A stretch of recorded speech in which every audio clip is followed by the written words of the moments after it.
The floor to His Excellency Mahendra Bahadur Pandey, Minister of Foreign Affairs of Nepal.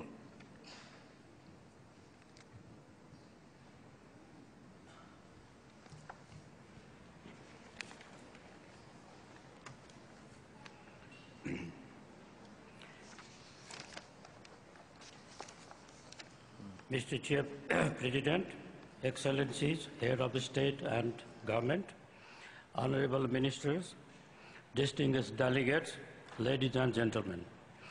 It is an honor and a privilege for me to address this conference. First of all, I would like to congratulate Madam President Eriko Yamatani on her election to preside over this conference and assure her of my delegation's full support in the discharge of her responsibilities.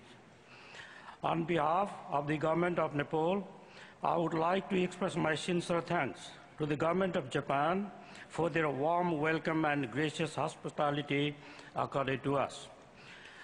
I would also like to express our sincere appreciation to the UNISDR for the excellent coordination for the organization of this important event. Nepal is committed to the principles, goals, and priorities of the Hugo Framework for Action. This framework has provided us a valuable guidance and support in developing our disaster risk management approach. It has inspired us to develop a national strategy for disaster risk management. Based on this strategy, we have also drafted a new disaster management bill for the consideration of our Parliament. It will provide us an important institutional framework to strengthen disaster risk reduction in the country. The Government of Nepal has been undertaking necessary actions on a reduction of disaster risk. With the support of our national stakeholders and development partners, the Government has created the Nepal Risk Reduction Consortium to implement key areas of our national strategy. Through the NRRC, the national platform, the Government has been coordinating efforts to ensure that risk reduction work is also aligned with the national vision. We have made significant progress over the last decade in line with the spirit of HFA. Nepal has been able to strengthen resilience both at the local and national level. Our reach has been expanded to both rural and national urban community. We are also encouraged by the global recognition of our progress in this regard, as well as our efforts for innovative coordination mechanisms. Nevertheless, we are seriously concerned that Nepal continues to remain one of the most vulnerable countries in the world to disasters such as earthquake, flooding, landslide, glacial lake outburst flood, etc. The increased pace of snow melting in the Himalayas has not only threatened the lifeline of our billion people in the region, it has also posed serious dangers to human settlements and infrastructures. The fact that Nepal continues to lose an average of 2 citizens every day to natural disaster is something that alarms us.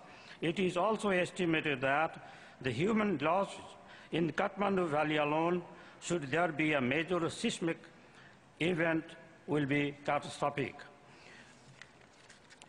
The year 2015 is critical for Nepal as it is for the global community to underpin resilience in our efforts to promote health, wealth, and safety for individuals and communities. The Government is committed to formulating a long-term plan in line with the global understanding, resolve, and partnership that evolves during this conference.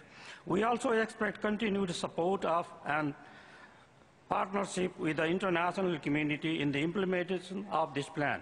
Countries like Nepal, which is the least developed country, and at the same time highly vulnerable to the natural and other disasters, needs focused attention to terms of building resilience through enhanced level of resources and technology from the international community.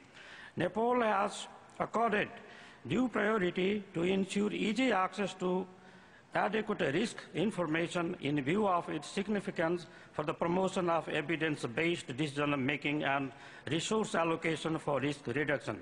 The stock-taking work currently underway in Nepal is expected to support the government's initiatives towards defining Nepal's risk reduction priorities over the long term and also ensure that our work is closely aligned with the post-2015 framework for disaster risk reduction for the next decades and beyond.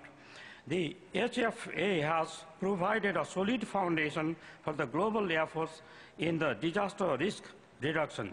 Building on this, we expect that the post-2015 framework for disaster risk reduction to be developed during this conference will be a milestone in protecting the lives and properties of the peoples in the world. Nepal also attaches importance to the regional cooperation for disaster preparedness and response. Recent trends in disasters also call for strengthened regional cooperation. The decision to establish the SARC Environment and Disaster Management Center in the region is an indication of our understanding of the need for regional collaboration. We also look forward to working under the umbrella of Asia Disaster Reduction Center in the same spirit. The HFA adopted a decade ago in Japan has been an important instrument in the disaster risk reduction. We need to keep the momentum generated by its implementation throughout the world. Given the seriousness and the commitment of all gathered here again in Japan, as appropriately underlined by Prime Minister Shinzo Abe, I am confident that the post-2015 framework for disaster risk reduction will be a significant document for the next decade and beyond.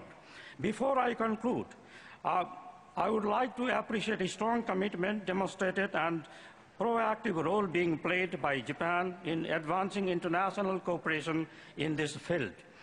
Japan, being one of the most disaster-prone countries, has exhibited remarkable resilience in dealing with a major disaster in the past.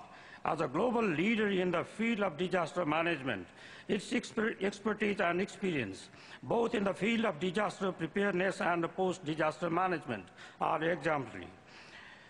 On this occasion, we also have fresh memories of how Japan effectively handled the deadly triple disaster caused by the Great East Japan earthquake that hit the Tohoku region, causing colossal loss of thousands of precious lives and virtual dislocation of the economy of the three prefectures in March 2011.